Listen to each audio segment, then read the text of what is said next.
નમસ્કાર. આજના આ વિશ્લેષણમાં તમારું સ્વાગત છે. ચાલો સીધી જ વાત પર આવીએ. આજે આપણે ગુજરાતમાં 2027ની જનગણના માટે કામ કરતા નિષ્ઠાવાન લોકસેવકોની બંધારણીય તાકાત અને કાનૂની માળખા વિશે ઊંડાણપૂર્વક ચર્ચા કરવાના છીએ. જુઓ, જનગણનાની કામગીરી એ માત્ર ઘરે ઘરે જઈને આંકડાઓ ભેગા કરવાની પ્રક્રિયા નથી. બિલકુલ નહીં. આ તો ખરા અર્થમાં દેશના ભવિષ્યનો નકશો તૈયાર કરવાનું અતિ મહત્વનું કાર્ય છે. કાયદો આટલી વિશાળ કામગીરીને કેવી રીતે પીઠબળ આપે છે તે સમજવું ખરેખર ખૂબ જ રસપ્રદ છે. આ મિશનની વિશાળતા અને ગંભીરતાનો અંદાજ લગાવવા માટે આપણે માત્ર એક આંકડા પર નજર કરીએ: 32. હા, ભારતના બંધારણમાં જનગણના શબ્દનો ઉલ્લેખ બરાબર 32 વખત કરવામાં આવ્યો છે. આ કોઈ નાનીસૂની વાત નથી. આ આંકડો જ આપણને સ્પષ્ટપણે દર્શાવે છે કે આપણા બંધારણના ઘડવૈયાઓ રાષ્ટ્રના સંચાલન માટે આ આખી પ્રક્રિયાને કેટલી પાયાની અને અનિવાર્ય માનતા હતા. આટલી મોટી કામગીરીનો પાયો સીધો જ રાષ્ટ્રના બંધારણ સાથે મજબૂતીથી જોડાયેલો છે. ભારતીય બંધારણની કલમ 81 હેઠળ લોકસભાની રચના કરવાની વાત હોય કે પછી પંચાયતો અને નગરપાલિકાઓ માટેની કલમ 243 હોય, આ દરેક સ્તરે યોગ્ય પ્રતિનિધિત્વ અને સંસાધનોની સમાન વહેંચણી માટે જનગણના જ અંતિમ આદેશ અને આધાર પૂરો પાડે છે. ખરેખર આ આખી સિસ્ટમનો કરોડરજ્જુ છે. આ જટિલ કાનૂની માળખાને એકદમ સરળ ભાષામાં સમજવા માટે આપણે આ વિશ્લેષણને 5 સ્પષ્ટ તબક્કામાં વહેંચીશું. પહેલું, જનગણનાનું બંધારણીય મહત્વ. બીજું, કાનૂની માળખું અને સત્તા. ત્રીજું, કામગીરીનો પદાનુક્રમ અને ભૂમિકાઓ. ચોથું, ક્ષેત્રની ફરજો અને ડિજિટલ કામગીરી. અને છેલ્લે પાંચમું, કાનૂની રક્ષણ અને દંડ.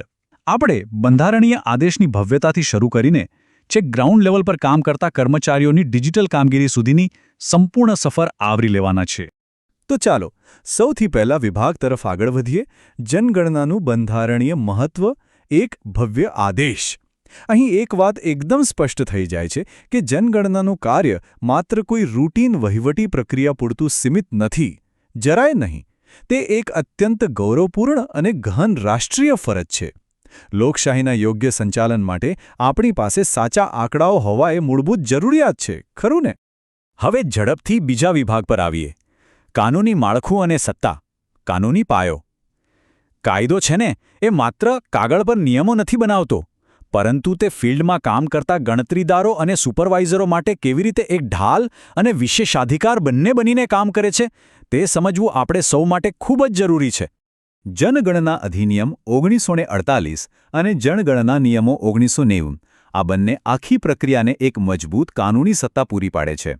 આમાં સૌથી નોંધપાત્ર બાબત એ છે કે આ અધિનિયમ હેઠળ કામ કરતા તમામ જનગણના અધિકારીઓને ભારતીય ન્યાય સંહિતા હેઠળ જાહેર સેવક જાહેર કરવામાં આવે છે. આ કોઈ નાનો દરજ્જો નથી. આ દરજ્જો કર્મચારીઓને તેમનું કાર્ય નિર્ભયતાથી અને પૂરી સત્તાવાર રીતે કરવા માટે બહુ મોટું કાનૂની પીઠબળ આપે છે. જનગણના અધિનિયમની આ મુખ્ય કલમો છે ને, એ બહુ જ સ્પષ્ટ અધિકારો પ્રદાન કરે છે. દાખલા તરીકે કલમ 8 અને 9 નાગરિકોના મકાનોમાં પ્રવેશવાનો, તેમને પ્રશ્નો પૂછવાનો અને મકાનો પર નંબર લગાવવાનો સંપૂર્ણ કાનૂની અધિકાર આપે છે. અને સાથે જ કલમ 15 એ સુનિશ્ચિત કરે છે કે એકત્રિત કરાયેલ તમામ ડેટા સંપૂર્ણપણે ગોપનીય રહેશે અને તેને કોઈપણ કોર્ટમાં પુરાવા તરીકે રજૂ કરી શકાશે નહીં. ડેટાની સુરક્ષા માટે આનાથી મોટી ખાતરી બીજી શું હોઈ શકે? સારો, કાનૂની સત્તા તો આપણે સમજી લીધી. હવે વિભાગ 3 પર નજર કરીએ: કામગીરીનો પદાનુક્રમ અને ભૂમિકાઓ. Mission command. ગ્રાઉન્ડ લેવલ પર આ ઐતિહાસિક કાર્યને પાર પાડવા માટે કામગીરીની સાંકળ કેવી રીતે જોડાયેલી છે તે સમજવું ખૂબ અગત્યનું છે.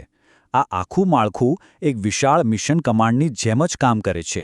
આ વહીવટી માળખું સંપૂર્ણ જવાબદારીની વહેંચણી સુનિશ્ચિત કરે છે. તમે જોઈ શકો છો કે જિલ્લા કલેક્ટરો મુખ્ય જનગણના અધિકારી તરીકે કામ કરે છે. ત્યાંથી સત્તા સીધી ચાર્જ ઓફિસર તરફ જાય છે અને અંતે તે ક્ષેત્રના મુખ્ય કાર્યકર્તાઓ એટલે કે સુપરવાઇઝર અને ગણતરીદાર સુધી પહોંચે છે. પ્રાથમિક શાળાના શિક્ષકો, કારકુનો અને અન્ય સ્થાનિક અધિકારીઓ આ પાયાના સ્તરે ગણતરીદાર તરીકે સૌથી મહત્વપૂર્ણ ભૂમિકા ભજવે છે. ખરેખર એમના વગર તો આ કામ શક્ય જ નથી. ચાલો આપણે એક નાનકડા પ્રશ્ન દ્વારા આ કમાન્ડ ચેનની કામગીરી ચકાસીએ.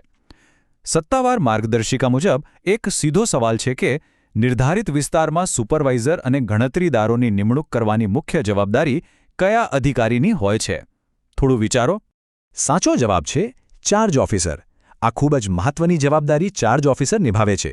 તેઓ માત્ર નિમણૂક જ નથી કરતા, પરંતુ નિયુક્ત થયેલા તમામ સ્ટાફને યોગ્ય તાલીમ મળે અને કામગીરી નક્કી કરેલી સમયમર્યાદામાં પૂરી થાય તેની સતત દેખરેખ પણ રાખતા હોય છે.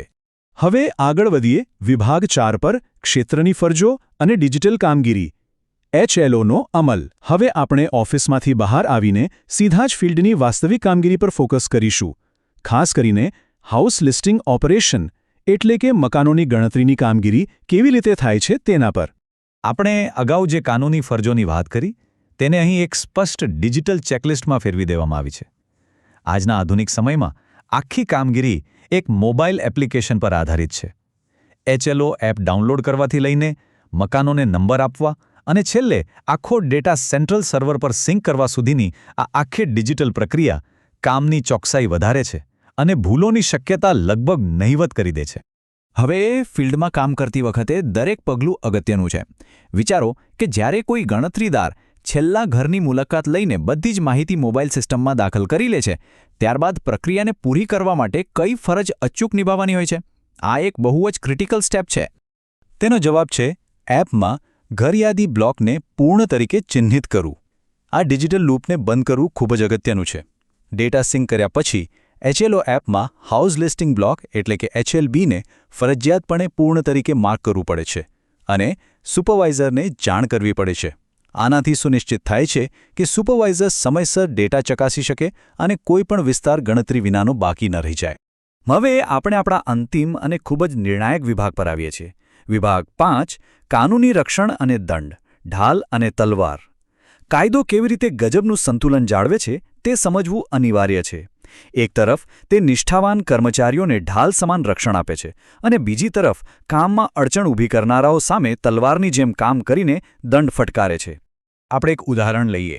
કોઈ શિક્ષક અથવા સરકારી કર્મચારી જ્યારે આ રાષ્ટ્રીય ફરજમાં જોડાય છે ત્યારે સ્વાભાવિક છે કે તેમના મનમાં પોતાની મૂળ નોકરી અંગે થોડા પ્રશ્નો હોઈ શકે છે. તો કલમ 15A આવા કર્મચારીઓને તેમના સેવા હેતુના રક્ષણ માટે કઈ ચોક્કસ ગેરંટી પૂરી પાડે છે? આ જાણવું તેમના માટે ખૂબ જ સશક્તિકરણ સમાન છે.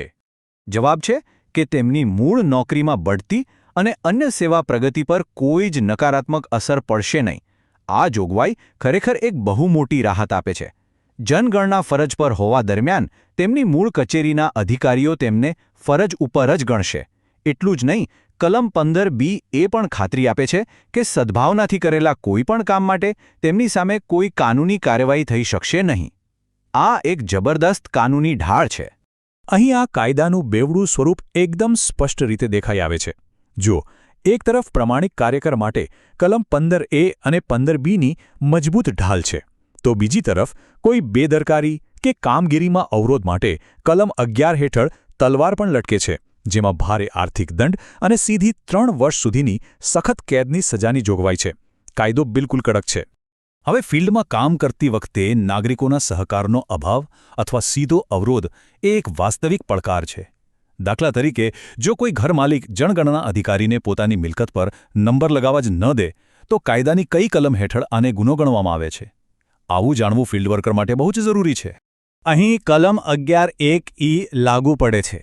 કાયદો એકદમ સ્પષ્ટ કરે છે કે જનગણના અધિકારીને પરિસરમાં પ્રવેશનો ઇનકાર કરવો, પ્રશ્નોના જવાબ ન આપવા, મકાન પર નંબર લગાવવા ન દેવો કે પછી લગાવેલા નંબર સાથે છેડછાડ કરવી, આ બધું જ શિક્ષાપાત્ર ગુનો છે. આ જોગવાઈ કર્મચારીઓને પોતાનું કામ વગર કોઈ વિઘ્ન કરવાની સંપૂર્ણ સત્તા આપે છે. અને હા, માત્ર સીધો અવરોધ જ નહીં, પણ પરોક્ષ રીતે પ્રક્રિયાને નુકસાન પહોંચાડવું પણ એટલો જ ગંભીર ગુનો છે. જો કોઈ વ્યક્તિ અન્ય નાગરિકોને ખોટા જવાબો આપવા માટે ઉશ્કેરે અથવા પ્રોત્સાહિત કરે, તો આવા કિસ્સામાં દંડની શું જોગવાઈ છે? આવા કિસ્સામાં 1000 રૂપિયા સુધીના દંડની કડક જોગવાઈ છે. તે નાગરિક દ્વારા પ્રક્રિયામાં કોઈ અવરોધ હોય કે પછી ખુદ જનગણના કર્મચારી દ્વારા ગોપનીય માહિતી લીક કરવાની બેદરકારી હોય, દંડની આ જોગવાઈઓ એકદમ કડકાઈથી લાગુ કરવામાં આવે છે. આનાથી જનગણનાની પવિત્રતા જળવાઈ રહે છે. આ સમગ્ર વિશ્લેષણમાંથી પસાર થયા પછી એક વાત બિલકુલ સ્પષ્ટ થઈ જાય છે. જનગણના એ માત્ર એક કાગળ પર થતું વહીવટી કાર્ય નથી, પરંતુ તે કાનૂની જવાબદારીને એક અત્યંત મહત્વપૂર્ણ રાષ્ટ્રીય આદેશમાં પરિવર્તિત કરે છે. મજબૂત કાનૂની ઢાલ અને અત્યાધુનિક ડિજિટલ સાધનોથી સજ્જ થઈને હવે એક મોટો પ્રશ્ન ઊભો થાય છે. આ ઐતિહાસિક શક્તિઓ અને સત્તાનો ઉપયોગ કરીને ગુજરાતના આપણા આ સમર્પિત લોકસેવકો 2027ની જનગણનામાં રાષ્ટ્રનું ભવિષ્ય કેવી રીતે ઘડશે? આ વિચારવા જેવી વાત છે. આજના વિશ્લેષણમાં જોડાવા બદલ આભાર.